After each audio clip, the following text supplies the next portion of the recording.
Hello and welcome to episode 16 of our second series, powered by Netball UK. Now don't forget, you can get everything your netball heart desires at netballuk.co.uk. I am joined, as always, by Sarah and Max. Hello, guys. Hello. Hey. I didn't get the grey beige memo today, did I? That you Grey on grey, did. 60 shades. Right. How are we both? All right. What have we been up to? Yeah, I'm good, thank you. Back to it this week. We've been doing our little 5+1 coach. How's it going? Do you know, it's gone really, really well. We've managed to secure a fantastic facility. And I don't want to give any free advertising, but goals, you know, the football pitches and what have you, because they've got like 15 in one location. So we've managed to get there, and the weather, again, has stood up. And, you know, being really kind to us. So that's what we're doing. You know, we've just got girls everywhere on these football pitches. And what has that been like? What's the response from the girls been like to that, Max? It's been phenomenal and so responsive. I think they're just chomping at the bit to get back. But the reality is that they've still got social distancing. And we can't, you know, give them sessions of 90 minutes, 2 hours. You know, we're keeping it to maybe 45 minutes. Really, really low impact stuff, no contact. And it's just more about them socialising again and being able to talk to the girls within their squads. Absolutely. And I think compared to where we were a few weeks ago, this is just amazing. It's just brilliant to have it. And also, you know, even more importantly, Max, what are we baking today? Well, today we have Terry's chocolate orange fudge. Oh, Max, you've got me already. And we've got Millionaire Cookie, which is... Oh, yeah. Yeah. Do you fancy a bit of that, Sarah? Yeah, I'm on board for this. Yeah, so it's Millionaire's, no shortbread at the bottom. That's your cookie dough at the bottom. Oh, Max. With milk, chocolate, dark chocolate and white chocolate. Then on top of that, you've got your caramel, and then you've got your chocolate, which is your Millionaire's bit. Yeah. Oh, Max, Sarah... I'm going to go, oh yeah, that's right. Just shows what we could have had. What you could have won. Yeah. You'll have to tell me which your favourites are, and I'll make sure that when we are actually physically back together, I will do you a huge doggy bag of them. Thank you. Yeah, well, we'll have to try them all first. Thank you, Mags. Sarah, what have you been up to? Talk us through your week. Right, yeah. How's the sofa been? Sofa's been great. Been on a few runs. Nice. Enjoyed that. I again, you know, don't like it when it's too hot or too cold. So it's got to be just right. A little bit Goldilocks on my run. Sarah, are you a tanner or a non-tanner? Everywhere but my face tans, which is really annoying. Right, it's funny you should say that, because I was actually looking at you thinking Sarah looks like she's got a bit of a tan on her face. Oh, thank you. You've clearly been out a bit more this week. Anyway. Yeah, I usually just like burn a strip on the top of my forehead. So I often wear a hat because I don't want to burn that. And everywhere else but my face tan. So yeah, been on a few runs and cleared some junk out, taken plenty down to the charity place down the road for the refugees, which is nice. Oh, good. Maybe feel better about getting rid of loads of stuff, and that's about it. Hey, you've had a good productive week. Yeah, that's good. Well, thank you very much for joining us, as always, girls. Summer came, went away for a little while, and as Mag said a moment ago, seems to have come back this week for us in the form of a heat wave, just in time for beer gardens and restaurants to open again. Get in. I cannot wait. Yeah, I'll tell you what, when we check in next week with Sarah, Mags, she's going to be like, been out every day. Yeah. Well, it'll be done from underneath of a picnic table in some bloody beer garden. Yeah, it's going to be very entertaining, that's for sure. Right then, without further ado, let's run through what's coming up on this week's show. Elite Netball is back in New Zealand, and it was a weekend of 4 matches in the ANZ with some real quality on show. We're going to be dissecting the round 2 games and looking ahead to round 3. Sport and technology. Could netball benefit from technology such as Hawkeye used in tennis or VAR in football, or could one even be invented especially for the sport? But first up, we'll be chatting to this week's special guest, which is Ryan Allan, who's the president of the England Men's and Mixed Netball Association. What a title that is, Ryan. It is. It's huge. That's why we shortened it to EMNA. It's much easier to pronounce, because we had to encompass everything. It's quite a lengthy one. Well, thank you so much for joining us, a man of such importance. We appreciated it. And girls, we've not done the round of applause. Hang on. Sorry. It's all for you, Ryan. All for you. There we go. Now, Ryan, first things first. How have you been? Lockdown. How's everything been treating you? Yeah, it's been a bit of a challenge, hasn't it? I quite timely left my normal job in December with to spend a bit of time finalising EMNA. Then I went to Australia for a couple of weeks to meet with family, and then lockdown started, and so I haven't been able to find proper employment since. So I've been a full-time dad, which has been absolutely amazing and challenging all at once with a 3.5-year-old daughter. Wow. I've had some really good times. My baking skills are incredible now. But when she started back at nursery this week, it was fantastic. So it was the first time I've had dead silence. To be honest, Ryan, I think we're just amazed that you're awake, if that's what you've been doing. Yeah. You must be I've had a few sleep-ins this week. It's been lovely. Well, thank you so much for taking the time to join us. We chatted in depth about men's netball in the show a couple of weeks ago, and it got quite a positive reaction. So we just wanted to explore the sport a little further, which hence us obviously having you here. So first up, how did you first get involved in netball, and why is the sport for men and mixed teams so important to you, Ryan? Yeah, so I'm British, but spent a big chunk of my my life grew up in Australia, so my accent might give me away a bit there. And I started playing in Sydney as something, just something socially. And then when I moved back over here 14 years ago, I was essentially off the plane and straight into a social netball team. And it's been something that's, my core group of friends is all around netball. And so that's just developed over the last 14 years. I represented England playing for indoor nets at the World Cup. I was the coach for the mixed team at the World Cup in South Africa last year. So my involvement in netball has just grown and grown. And then a couple of years ago, Lewis and Chris started Knights Netball, and I joined them from day one and was heavily involved in that and been a part of their leadership team. And again, that just progressed after the success that they've seen over the last couple of years that you guys will be aware of. They're getting some pretty high profile games and, getting a lot of publicity. There was the announcement that the first men's and mixed netball World Cup was to be held in October of this year in Australia.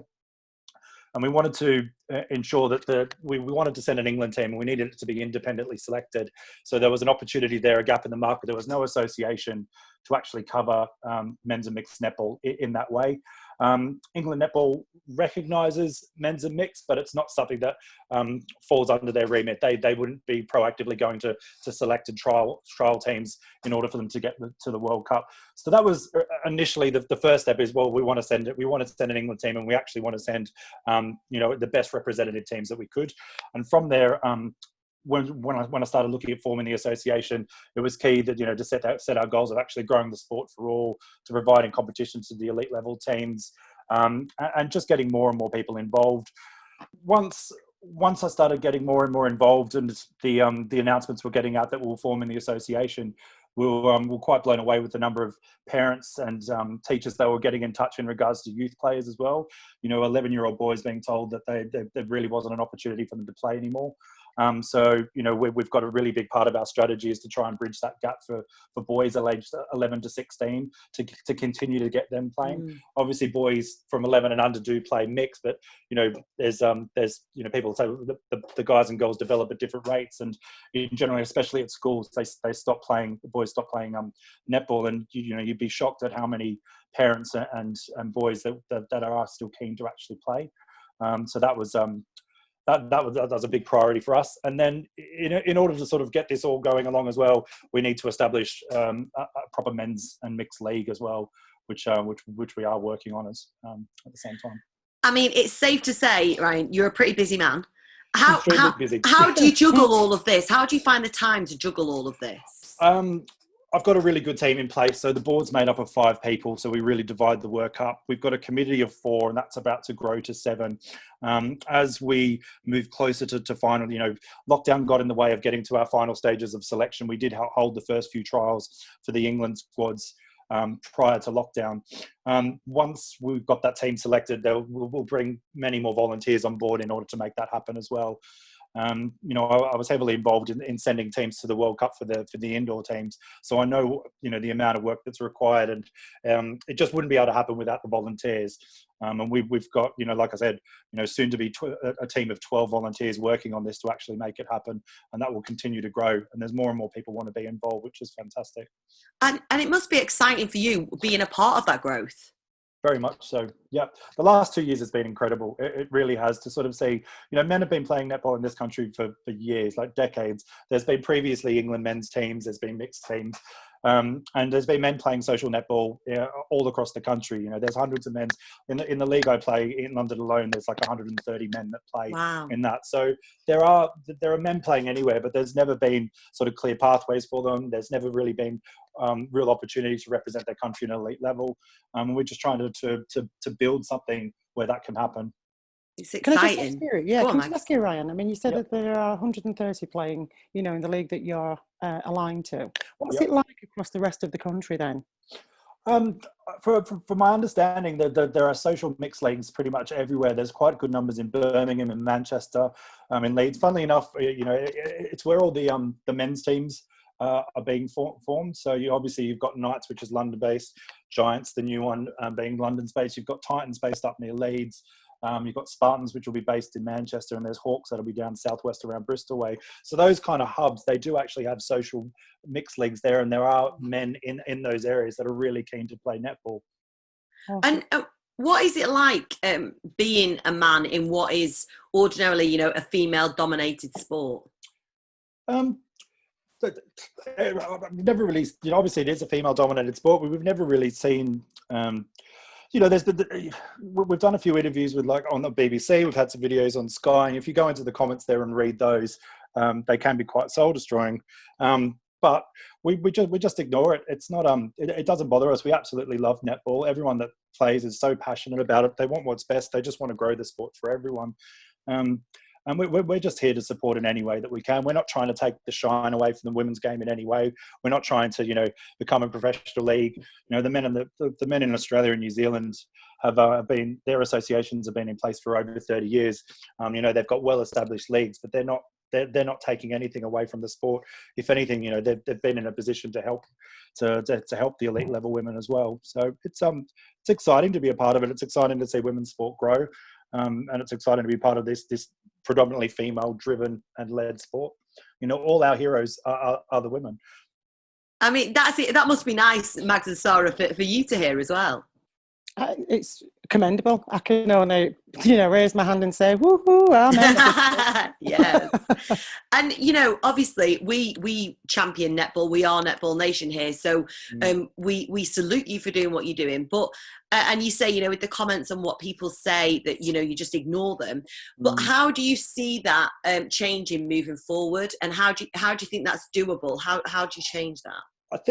I think we were already starting to see a change. I think the perception of netball was definitely changing after the Commonwealth Games. I think it was definitely, we were definitely riding a wave there, winning the Sports Personality Team of the Year and Moment of the Year. I think there was so much happening and so much more acceptance. A lot more people were talking about netball, during that period and even during the World Cup. Getting comments from people that potentially had maybe made fun of the guys for playing the sport before, which did happen, to actually saying this sport is incredible. There were such great examples of the sport, and there was such significant momentum. So to be able to be part of that and to try and keep that momentum going and keep netball in the spotlight is really what we're trying to do. Absolutely. And just talk us through, Ryan, the new Giants franchise, which is obviously an exciting step for you as well. Yeah, very, very exciting. So like I said before, I've been a part of Knights since day one. And then also as part of my role as the president of EMNA, we really want to get this league up and running. So there was a gap in the market in order to have another established London-based team. I've been a part of the London Giants AFL team, which is affiliated to the Greater Western Sydney Giants for the past 10 years. I was their vice president for a little while. I seem to do that a lot. So I had the conversations with them and said, would you be interested in expanding, similar to what they did in Australia? Would you be interested in expanding into AFL? And they were very keen for it. I reached out to the general manager of Giants Netball Australia just to make sure that they wouldn't have any concerns with an amateur.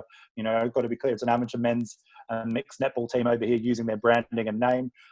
We've had the support of the Giants AFL team for the last few years. They've even sent Kit over. They share our team photo every year, and they were very supportive of it. I think the feedback I got was like, yes, please go for it. And they've since, obviously, they've been very supportive. They've been very active on social media. I'll stay in touch with them and see if we can get anything out of them as well. But yeah, so it's been driven from over here, but they've been very open to us using their name and branding. It's amazing. It's so everything that you said. I mean, since you've joined us, it's all positive. And what I want to know, Ryan, is if there are any guys out there listening to this right now, what would you say to them about men's and mixed netball? How do they get involved? What does it look like? How exciting is it for them? Yeah, of course. Well, I think the easiest way is that you can jump and check out our website. Nice little plug there, England, mmma.com. Or if you just Google England men's netball, it should come up hopefully on the first page. And we could, if you let us know which area we're in, we can put you in touch with either a social league. A lot of the, what we're going to be calling like the league level teams, so the Knights, Titans, Spartans, and Hawks and Giants, they'll be doing call outs for trials. So if there's people out there that want to play at an elite level, where there'll be opportunities to play nationally and travel around the country playing, keep your eyes out, follow them all on social media as well. But if you just really want to give it a try and you don't want to play at that level, there are so many social leagues out there, and you just go out and have a fun. Every single one I've played in, I've played in quite a few. They're so welcoming, they're so social, and they've got everything from social grade, to amateur, to elite level grades in there. And it's just a fantastic game. Just give it a go. You see how much we love it. I'm sure you guys will as well. And Max and Sarah as well, for you guys who, play in the female sport and have great experience in it, it must be great to hear this happening, hearing Ryan talk about it. Yeah, it's awesome. And I think for us at Lightning, playing the Knights is sort of like a regular pre-season fixture now. And I think it is for most Super League teams. The men have such a different way of playing the game in terms of like their vision, their ability to pass long ball. It gives you a totally different challenge, and I think it's nice that we're seeing more male teams come in. There's going to be more competition, and Super League teams are always crying out for competition and for people to play. And playing like the Knights and England men previously, when I've been involved in England stuff, it's just always really great. A really good game, really nice to chat to the guys afterwards, and just a great way of promoting the sport to men, but also it's not men's netball. We're just playing netball. It's just one game. Yeah, and ditto and everything Sarah said there. But I can remember my first experience of playing against like the England men's team, and I'm talking like early 90s. Yep. And England Netball had the foresight when we were going across to the West Indies to play Jamaica. And because of the style of play in the West Indies, the elevation that those girls had, the natural athletes, the thought was, let's get the guys in and let's just see what happens, because of the physical element, the body on body, considered it's a non-contact sport, but also the elevation as well. And that's some of my happiest memories. Go back to the 90s playing against the men's team. They were so skillful, and it was an absolute joy and a pleasure to see. And I'm delighted to sort of say that we, within our own franchise, we're trying to get a boys team up, and every week there's more and more and more boys coming, and it's just to the benefit of the game and the benefit of everybody. So long may it go on. Also, shout out to Colin Gordon, who used to do some of the best sledging I've ever heard in netball. Well, do you know what, Ryan, thank you so much. And if you are listening to this week's episode and you're thinking, do you know what, yeah, I am interested, get in touch with us at Netball Nation and let us know if you've looked into it or what you've done, what steps you've taken. Ryan, thank you so much for donning your best shirt and joining us on Netball Nation. It's coming off now. I'm going to go put a normal t-shirt on. Well, we'll let you go before you do that. But thank you so much. Genuinely, cheers for coming on and joining us. Thanks, Emma. I appreciate it. Thanks, Sarah. Thank you. Thanks, Matt. Take care, Ryan. Thanks. Good luck. Bye. Bye-bye. Now then, before we scoot on to the next section, we heard earlier this week of the decision of Anna Carter to leave Leeds Rhinos as their director of netball. So, Mags, does this change anything with regards to the vision of the club? Obviously, saddened to hear about Anna's departure as director of netball, but the actual end goal and the vision remains the same. You know, the netball will hopefully end up being as big a brand as their rugby is. We have the full support of the rugby club. We are fully embedded within the rugby club. And Dan Ryan, as our head coach, will continue to do the work he's doing in trying to pull together his wish list. Let's put it that way. So the desire, the ambition to be part of the Super League in 2021, it goes on. With huge thanks to Anna for everything that she's done, because without her vision over the last 4 years, who knows whether we would be at this point. But yeah, best of luck and best wishes to Anna in whatever future, things she does with her life. Max, what happens to those responsibilities now? Is that going to be done in terms of contracting and those this time of year? Yeah, so we have a pathway manager within the rugby club that is going to be looking after all things netball. And between himself and Dan, I think that they're going to be dealing with the contracts. The manager within the rugby, rather, they've been dealing with player contracts for years because it's a sporting club. So they know exactly what to do. They've dealt with the Home Office for years because they've had overseas players come in to play rugby. So everything that we need in relation to the administration is already in place. So there are people within the rugby club doing everything that happens within netball already. Yeah, thanks for clearing that up for us, Mags. And like you say, best of luck as well to Anna. We've had a tweet in from Emma Blossom who says, I'd be keen to hear views on how the cancellation of the Super League affects Rhinos recruitment for their 2021 campaign if they can't assess players this season. Well, as I already alluded to, Dan has his wish list of players, and there's no surprises, is there? The players have to come from somewhere within what's already there. It's just a case of whether we're able to offer those players, a package which is acceptable to them. That said, this halt on being able to speak to players, it affects all the franchises because, I'm sure you'll ask Sarah the same question. But, there may be players within their own franchises that are coming to the end of their contracts. The coaches, directors of netball, they may have decided that they don't particularly wish to extend that contract for that player. So they'll be on the lookout as well across all the franchises for players. So it kind of affects everybody, but it doesn't help that the stable door is well and truly shut at the moment because England Netball are not allowing those sorts of contacts and communications to take place. But as soon as the stable door is open, I'm sure Dan will be going in and making contact with certain players. And like you say, everybody is in the same situation. How will you be affected, Sarah? Yeah, I was going to say, forget about Rhinos. We're all in a bit of trouble. But how does it affect recruitment for Lightning? Well, it affects it in different ways. So, like, for us, we had a lot of new players in this year. You don't see that much of them to make decisions on their long-term future. So you kind of you're going off what you've seen in training for a lot of players.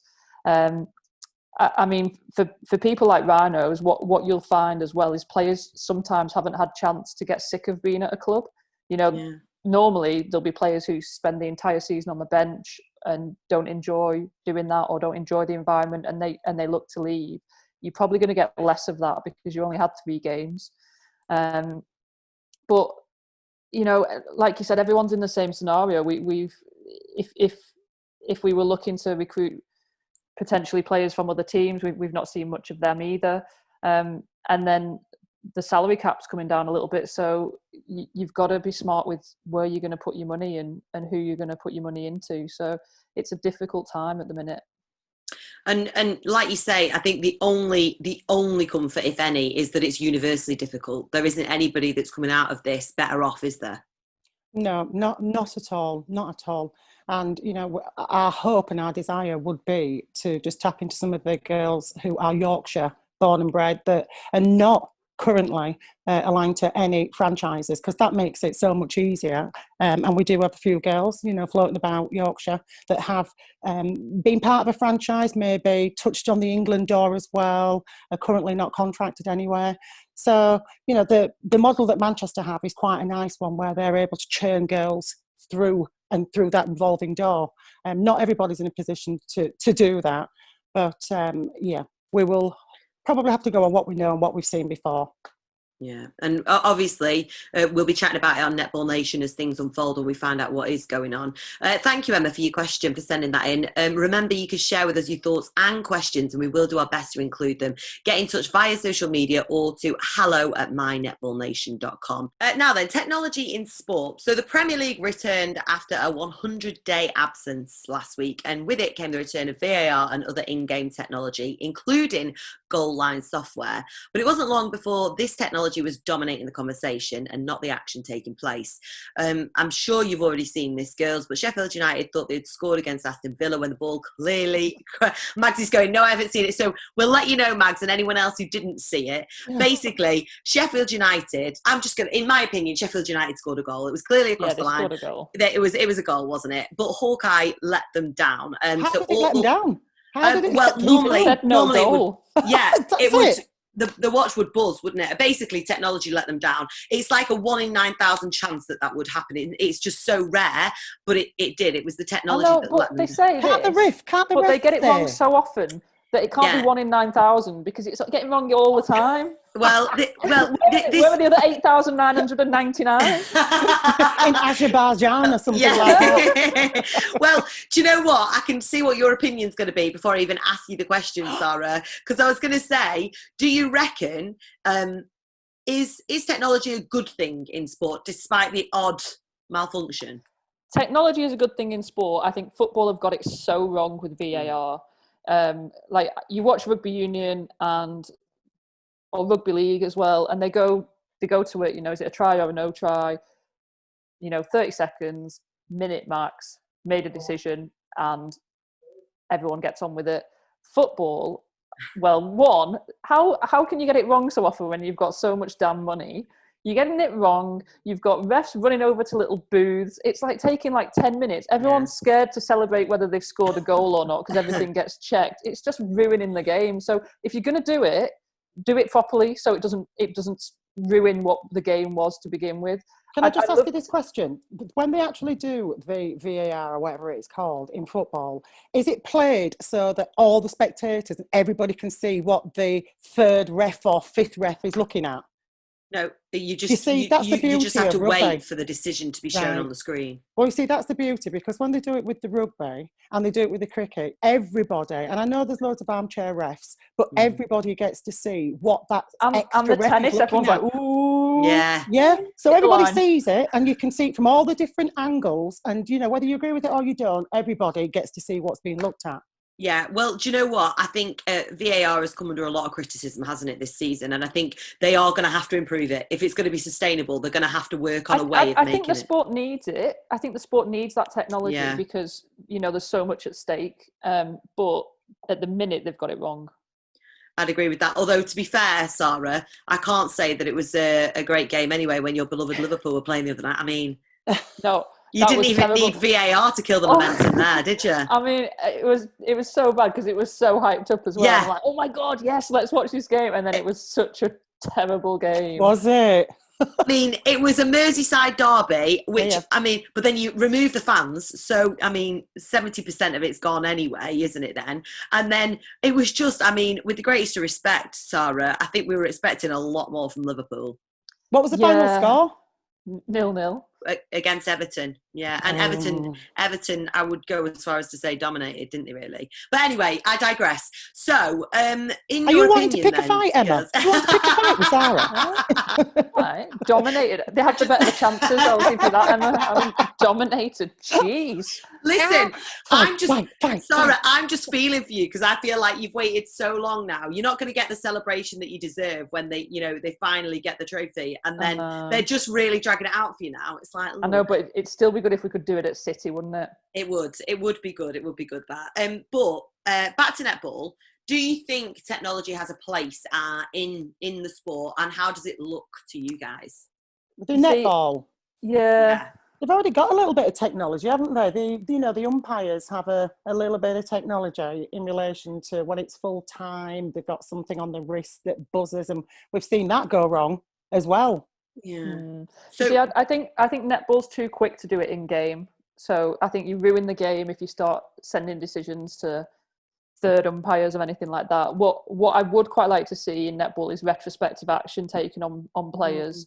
So when we were talking about Wilson earlier in the season getting sent off and things like that, I think judgments on whether players should be banned or things like that should be able to be taken retrospectively. So what about the score then, Sarah? Because it wouldn't have any impact on the final score, other than the fact she could play the next game. Yeah, no, it wouldn't. But I think a lot of things get missed as well. You know, I've been in games where like punches have been thrown and the umpire hasn't seen it. So yeah, it's not going to impact that game, and that's frustrating. But there's still action taken, and I think the AFL do a similar thing in Australia where sometimes they might just get fined, sometimes they'll get banned or whatever. But I think at the minute, the way the sport's going as well, with how physical it's getting, you could get to the point where there's some dangerous play and players need to be pulled up on it. So if the umpire misses it, which is human error, then I think retrospective action should be able to be taken. And I have to agree with that. I also would like to see maybe the rules changed as to the areas of responsibility for umpires, because that might help as well. I know it gives a clear delineation as to who covers what, but there's so many infringements seen by the umpire not in play that they should maybe be able to call. Because if we go back to Sarah's example of a punch being thrown, the other umpire may well have seen that punch but can't say anything because it's not within their area. You deal with it then and there then, don't you, rather than it being retrospective. All the umpires watch the games back, so they will see it. They should get the feedback about it as well. But if they could maybe, if it's a serious infringement, like the intentional grab and pull or the punch or, language sometimes that's used, other umpire could call it there and then and deal with it. I think they actually can now. I mean, I'm no rules expert because I broke most of them. But I think the umpire. Yeah, we need to get an umpire on because I think the opposite umpire can now, but I just think it's very, very rare. Well, I think some umpires are scared to undermine. Exactly, because we still have. Sorry, Emma, because I know you're trying to get in. But we do have, like a pecking order with umpires. Let's put it that way. And for as much as I have every respect for the umpires because we can't play the game without them, there are some that maybe would feel a little bit intimidated to call in somebody else's half of the court. Well, do you know what? If you are an umpire listening to this, or if you know one that you think might want to chat to Netball Nation, feel free to give them a nudge, send them in our direction, and we can try and get them on the show, eh? Well, this is the first time I've ever asked umpires to talk to me voluntarily. You're feeling a bit warm, Sarah. You're feeling a bit warm. This is where we see how many Sarah has annoyed over the years. Yeah. But why do you think retrospective action isn't a thing already, really, in those instances? I just think it's never, the game's always been assumed to be sort of in control enough that it's not needed. So even if something was missed, you miss a penalty, it happens all the time, whatever. But I think it's getting a bit more serious now. You look at some incidents that happened in Suncourt last year, and Courtney Bruce ended up with a broken arm, didn't she? Because someone came in underneath her. Things like that. And then you can allow for the consequences of what's happened as well. Like in rugby, when it's like a tackle in the air or something, they sort of take into consideration whether that player was injured, and the consequences for that team is taken into consideration for the punishment of what happened. But so yeah, I think previously it was always assumed that the game was in control, whereas now I think it's getting to the point where it's sort of physical enough and there's enough going on off the ball that you can't assume umpires are going to see everything. And I'm bringing it closer to home. I could think of a game involving your team, Sarah, and involving Wasps, where there was some serious dilly-dallying going on, and whether it was seen or not, it was dangerous, severely dangerous. Yeah. And retrospectively, if which it will have been seen by the umpires because they will have watched it back retrospectively. If they'd dished out some sort of penalty for that, that would have been a sending. Well, they wouldn't have played the next game. The actual player would not have played the next game.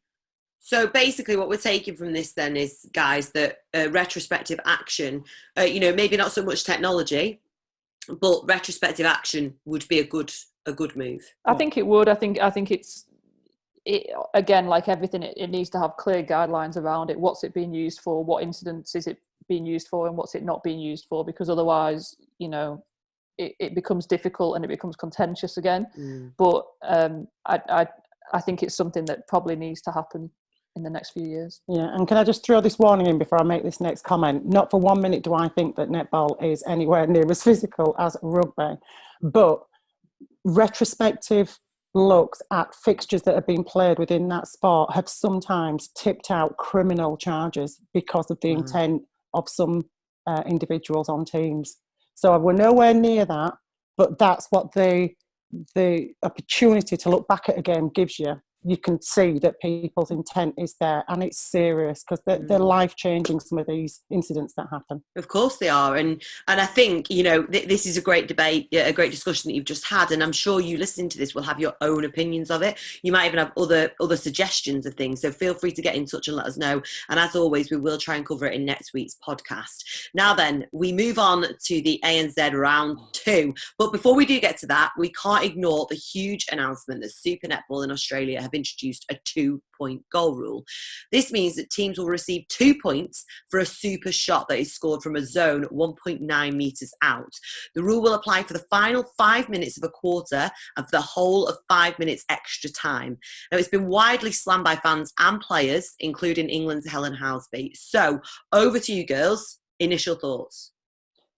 I think I know. Do you want to go first, Sarah? I think I know. I'm trying so hard not to laugh because I genuinely find this quite hysterical. One, because you've not consulted your teams, you've not consulted your players, you consulted your fans and they didn't want it. You put out an article saying fans didn't want it, and now now you're going, guess what we're gonna do?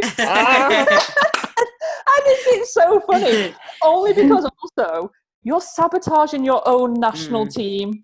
So the Australian League is almost working against the Australian Diamonds. When it comes to internationals, you've not got rolling subs, you've not got timeouts, and you've not got super shots. So I don't play to the Kiwi strength. It's annoying me. I mean, it's clear what your opinion of you is on this, Sarah. But Mags, can you see at all where they're coming from? Can you see any reason or any positive from this?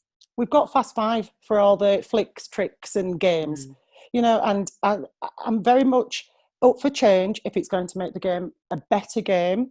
And, and I like the fact that other sports have tried to find a fast version, a more, entertaining version, with the cricket, the 2020 cricket. We've even got, rugby sevens when it comes to the rugby. And, if you wanted to, you could do the tennis. Somebody tell me, do they just play 3 sets instead of 5, the men, to keep it faster and keep the momentum going? I don't know. So there is a entertainment version of most sports. Keep the one that we've got with tweaks that I accept, maybe are necessary to make it quicker, faster, less pauses. Do they need that 2-point shot? No, not for me. What's also interesting is the timing of this. So teams have already recruited. So there's teams, and I mean, someone used Firebirds as an example. The Firebird shooting circle, Imelda Aitken, Gretel Tippett.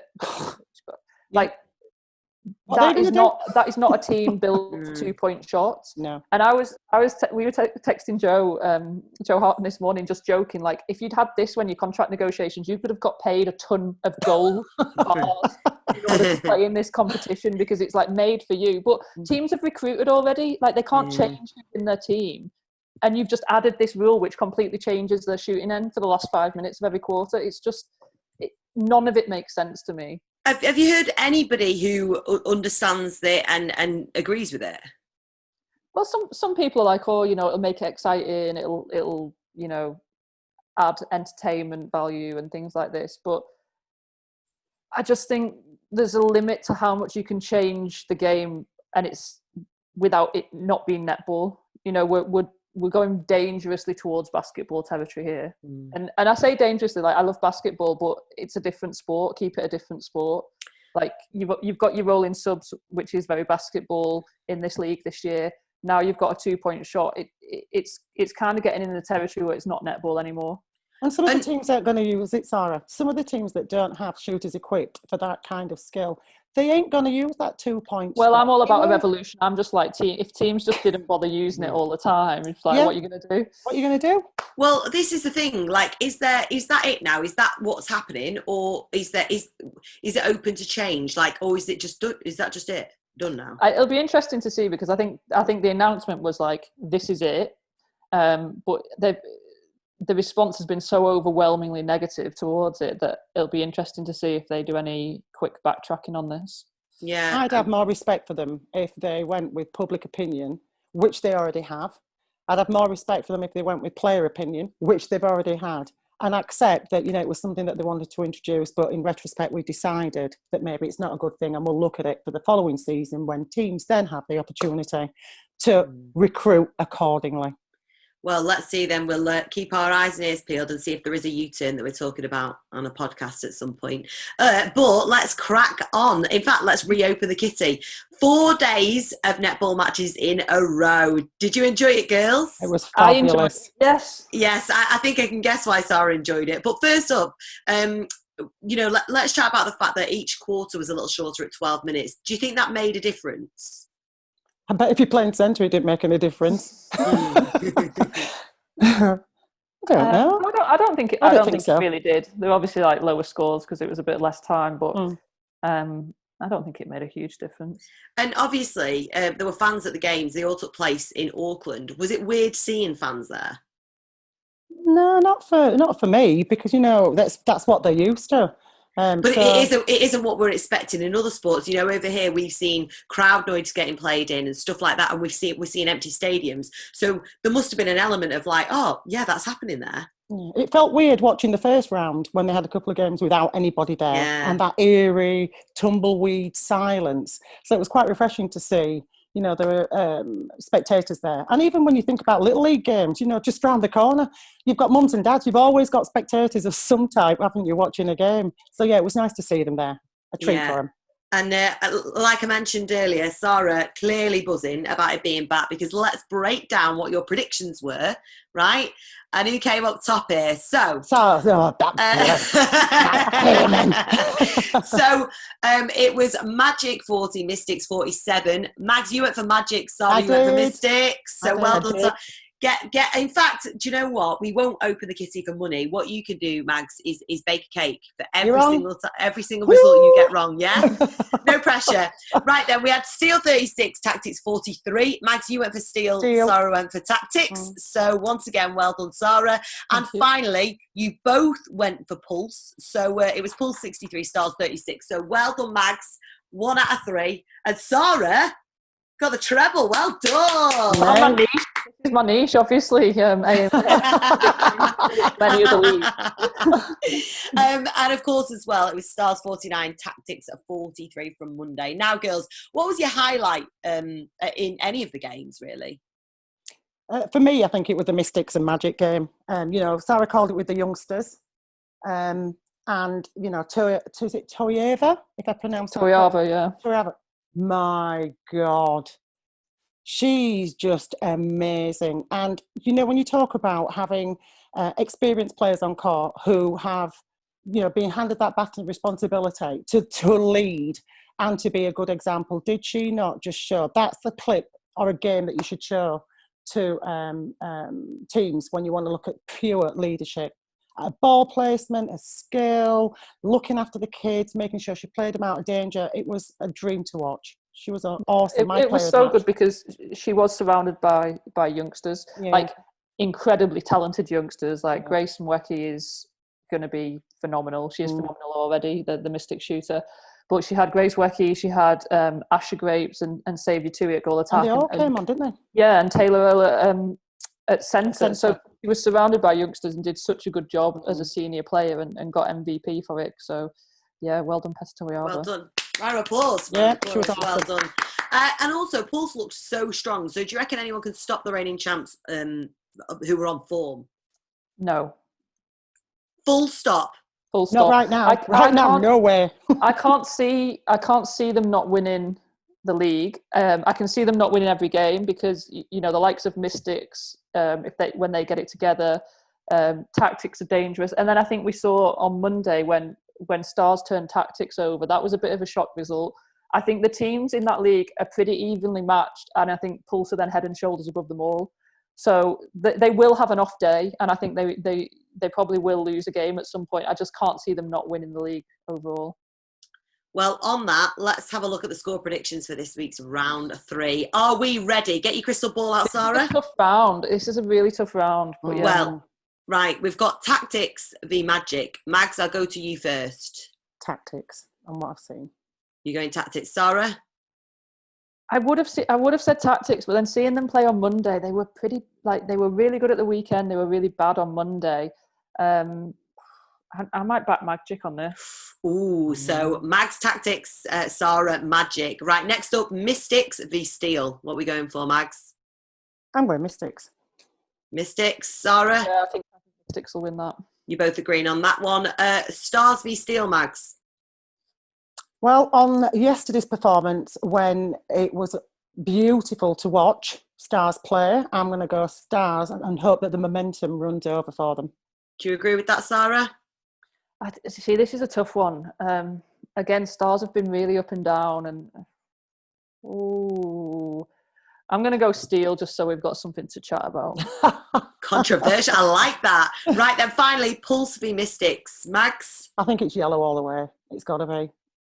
This is the game Pulse. I can't wait for, because I think these two will probably be your finalists.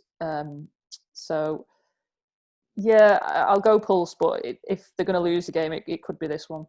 Oh, I like this. So you've disagreed on a few and agreed on a few. So we'll see how the land lies next week. Let's see who's putting the hand in the pocket, or if you're Mags, who's baking a cake. Putting around in oven. Yeah. Don't try this at home. Thank you so much for that, girls. Before we wrap up this week's podcast, have you got any shout outs you'd like to make? Just to all the participation community netball that started to take place, welcome back everybody, and I'm sure everybody's chomping at the bit and excited to be back, and just be safe and be careful. Absolutely. And Sarah, you always look a little bit startled when I ask that, even though I ask every week. I forget every week. Any shout outs you'd like to make? No, I don't think I do. Just same as Mags, welcome back to everyone who's been able to play a bit of netball, and keep it going. Well, pure enthusiasm there, Sarah. Thank you so much.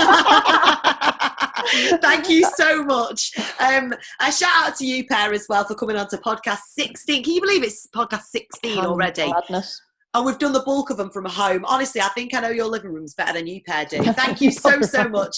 And thank you for listening to Netball Nation. As always, if there's anything you want us to cover in future episodes, get in touch at My Netball Nation.